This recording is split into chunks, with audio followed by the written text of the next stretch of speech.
අද ගෙනල්ලා තියෙන්නේ ස්ලෝඩ් ස්ටාර් 143 වෙනි එපිසෝඩ් එක.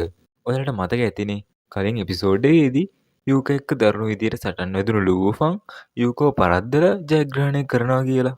ඊට පස්සේ ලූෆන්ට ප්‍රතිවාදියා විදියට ලැබුණේ ලොන් යුන්ව. ලොන් යුන් එක්ක ගොඩක් වෙලා එක දිගට සටන් වැදුණු ලූෆන් අන්තිමේදී සිදුවුණු බරපතල තුවාල නිසා ට්‍රයල් ටවර් එක ඇතුළේදීම මිය යනවා අපිට පේනවා. එහෙනම් අපි යමු අද අපේ එපිසෝඩ් එකට. සබ්ස්ක්‍රයිබ් කරලා ලයික් එකක් දාලා සෙට් වෙන්න.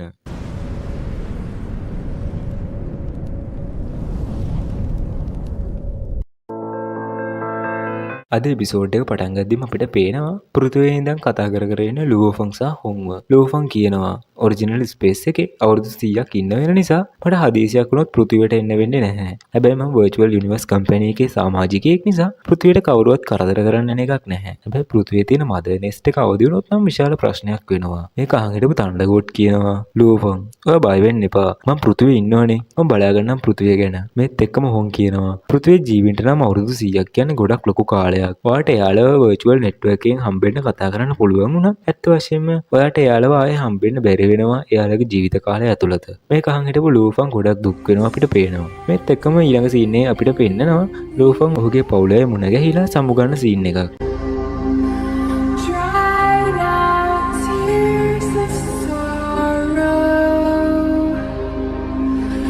ඒ සීන් එක කට් කරලා තවත් සීන් එකකින් අපිට පෙන්නනවා ලූෆන් වර්චුවල් යුනිවර්ස් කම්පැනි එකේ යානයක නැගිලා ඔහුගේ පුහුණුව සඳහා යනවා. ලූෆන් ළඟට ආපු කොම්බු කියනවා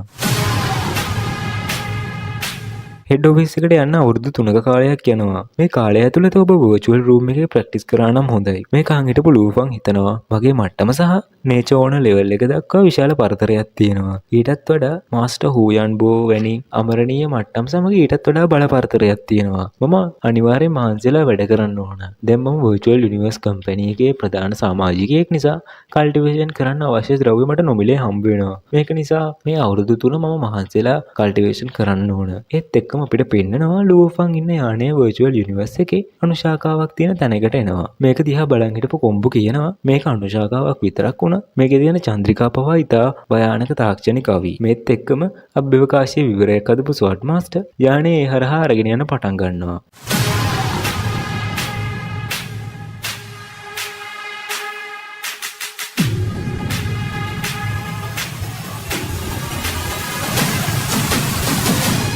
ඒ වේගයේ පීඩනය නිසාම ලූෆන් ඇතුළු අනිත් තරගකරුවන් ඉතා අමාරුවෙන් ගුරුත්වාකර්ෂණයට එරෙහිව හිටගෙන ඉන්නවා අපිට පේනවා. ස්වර්ඩ් මාස්ටර් කියනවා වර්චුවල් යුනිවර්ස් එක සහ ඔරිජිනල් යුනිවර්ස් එකේ කාල ගමන් කරන ආකාරය වෙනස්. මේ කාල ට්‍රැක් එකේ වෙනස නිසා ඔයාලට වේදනාවක් දැනෙන එක ස්වාභාවිකයි. ආලෝකයේ වේගයටත් වඩා වේගයෙන් ගමන් කරපු යානය අවසානයේදී ඔරිජිනල් යුනිවර්ස් එකට එනවා අපිට පේනවා.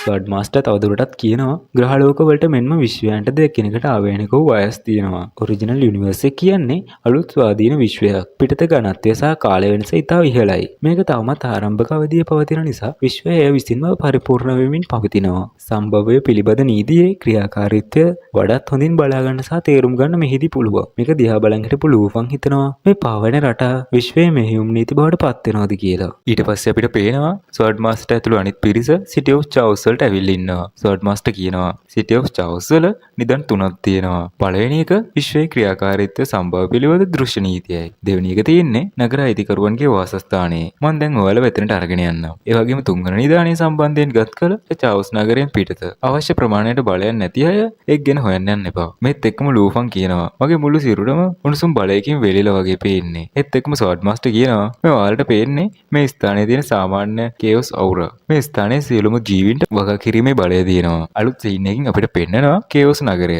ඒත් එක්කම ස්වර්ඩ් මාස්ටර් කියනවා මේ තියෙන්නේ චවුස් නගරයේ හිමිකරුගේ වාසස්ථානයයි. නගරයේ ඇතුළත ඇවිදමින් ඉන්න ලූෆන් හිතනවා චවුස් නගරයේ හිමිකරු ඉන්නේ ඉමෝටල් ලෙවල් එකේ. ඔහු කොච්චර ශක්තිමත් ඇද්ද කියලා. මේත් එක්කම අපිට පෙන්නනවා ලූෆන් විතරක් තනියම ඉන්න සීන් එකක්. බෑග්ග්‍රවුන්ඩ් එකෙන් අනවුස් කරනවා මේක ඇතුළත චවුස් සොහොන්ගල් 52ක් තියෙනවා. කල්ටිවේෂන් වලින් ඉහළටම ගිය සුපිරි නයිට්වරු 50 දෙනෙක් විසින් තමයි මේක කැටයම් කරලා තියෙන්නේ. ඔබට ඉස්සරහට යන්න මාර්ග 52ක් තියෙනවා. මෙතන තියෙන සොහොන්ගල් වලින් එකක් පමණක් තේරුම් ගැනීමෙන්ද ඔබ විශ්වයේ සැබෑ ශක්තිමත් පුද්ගලයෙකු බවට පත් කරනවා. විශ්ව රාජධානියක් නිර්මාණය කිරීමට බව පහසුය. නමුත් මේ ගමනේ හැමෝටම තියෙන එක අවස්ථාවක් සහ කාලය දවස් 7ක් පමණි. තෝරගන්න පුළුවන් එක සොහොන්ගලක් විතරයි. ඒත් එක්කම දැන් ඔයාලට පුළුවන් තෝරගන්න පටන් ගන්න. මේත් එක්කම ලූවන් සොහන් ගලක් ළඟට ගිහින් බලනවා. ඒත් එක්කම ඔහුට තේරෙනවා මේක 9 යුනිවර්ස් ටම්ස්ටෝන් එකක් කියලා. ලූවන් හිතනවා අභ්‍යවකාශයේ සම්භාව්‍ය පිළිබඳ පරීක්ෂණ දිගටම කරගෙන යන්න නම් මට වඩාත් ගැළපෙන්නේ මේක තමයි කියලා. ලූවන් රොන්ගෙන් අහනවා ඔව් මොකද්ද තෝරගත්තේ? රොන් කියනවා මං තෝරගත්තා ජයන්ට් එක්ස් චාවස්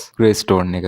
දැන් තාප යෝගා කියනවා මහත් තෝරගත්තේ ඒකමයි. මේ අතරතුරම ඕනින් ස්ථානයේ පිටත පිපිරීම් වගේක් ඇති වෙනවා අපිට පේනවා. ඒක දැකපු යෝගා කියනවා ඒක නම් ඉමෝටල් ලෙවල් දෙදෙනෙක් අතර ඇති වෙන සටනක් වගේ කියලා. මේක දැකපු ලූවන් පුදුම වෙනවා. ඔහු කියනවා මේ ඉමෝටල් ලෙවල් දෙදෙනෙක්ගේ සටන නිසා ලේසියෙන්ම අපි ඉන්න කාමරේ වුණත් විනාශ වෙලා යන්න පුළුවන්. මේ සිදුවෙන සටන දැක්ක ස්වර්ඩ් මාස්ටර් ඇවිල්ලා කියනවා චාවස් නගරේ සටන් කිරීම තහනම්. කවුරු හරි ඒක කඩකළොත් ප්‍රතිභාග ලබා ගන්න සූදානම් වෙන්න. මේත් එක්කම චාවස් නගරේ හිමිකරු විසින් ඉමෝටල් දෙදෙනාව විනාශ කරලා ඔවුන් නිසා යුනිවර්ස් එකට උන හානිය ආයේ යථා තත්ත්වයට පත් කරන අපිට පේනවා. චාවස් නගරේ හිමිකරුගේ ශක්තිය දැක්ක යුක කියනවා විශ්වයේ ක්‍රියාකාරීත්වයත් ක්ෂණිකයෙන් නතර කරන්න පවා ඔහුට පුළුවන් වුණා. ඔහු මේ විශ්වයේ පාලකයා හා සමානයි කියලා. මේත් එක්කම රොන් කියනවා පේන්නේ එළියට එන්නේවත් නැතුව ඔහු ආධ්‍යාත්මික ශක්තියෙන් පමණක් ඉමෝටල් ලෙවල් එකේ ඉන්න දෙදෙනෙකු විනාශ කරා. ඔහු නම් ඇත්තටම බලවත් පුද්ගලයෙක්. මේත් එක්කම අපිට පෙන්නනවා බාබටා කරන විස්තර කිරීමක්. බාබටා කියනවා මම මාස්ටර් එක්ක වසර බිලියන 60ක් තිස්සේ කමෙන්ට් කරලා තියෙනවා. මට හම්බ වෙච්ච ශක්තිමත් පුද්ගලයා වුණත් මාස්ටර් ඔෆ් ද යුනිවර්ස්. පේන විදිහට චාවස් නගරයේ හිමිකරුත් ඔවුන් අතර ඉහළ කෙනෙක් වගේ. මේත් එක්කම ලූෆන් හිතනවා චාවස් සිටි ඕන වගේ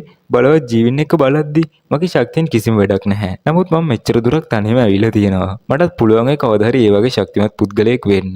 ඊළඟ සීන් එකෙන් අපිට පෙන්නනවා ස්වර්ඩ් මාස්ටර් තරංකරුවන් එක්ක ටොම්ස්ටෝන් රූම් එක ළඟට ඇවිල්ලා ඉන්නවා. මේක දැකපු ලූෆන් හිතනවා ඇතුළ වන දොරටුව පවා මීටර් 100 ගණනක් උසයි. ඒ වගේම අනෙක් සියලු දොරටුත් මුරකරුවන් විසින් දැඩි ලෙස ආරක්ෂා කරනවා. මේත් එක්කම ස්වර්ඩ් මාස්ටර් කියනවා මේ තියෙන හැම ටොම්ස්ටෝන් එකක්ම දැනට යුග මිලියන ගණනක් පමණ වයසයි. මේ හැම දෙයක්ම වර්චුවල් යුනිවර්ස් කම්පැනි එකේ නිදන්. ඒ නිසා ඔයාලා ඒක හොඳ විදිහට භාවිතා කරයි කියලා මං හිතනවා. මේත් එක්කම ලූෆන් හිතනවා යුග මිලියන ගණනක් කියන්නේ මොකක්ද? බාබටා කියනවා පෘථිවියේ කාලයෙන් නම් වසර බිලියන දසදහස් ගණනකට සමාන වෙනවා. මේත් එක්ක ලූෆන් කියනවා පෘථිවිය දැන් ආරම්භ වෙලා දැනටම ගෙවිලා තියෙන්නේ වසර බිලියන 4.1ක් විතරයි. ඒ කියන්නේ චාවස් ටොම්ස්ටෝන් නිර්මාණය කරද්දී පෘථිවිය නිර්මාණය වෙලත් නැහැ. මේත් එක්කම ස්වර්ඩ් මාස්ටර් ඇතුළු තරංකරුවන් ටොම්ස්ටෝන් රූම් එකට ඇතුල් වෙනවා. ඒත් එක්කම අද එපිසෝඩ් එක ඉවර වෙනවා. ලයික් එකක් දාලා සබ්ස්ක්‍රයිබ් කරලා අපේ WhatsApp සහ Telegram group වලට join වෙන්න. එහෙනම් ආයෙ හම්බෙමු අලුත් එපිසෝඩ් එකකින්.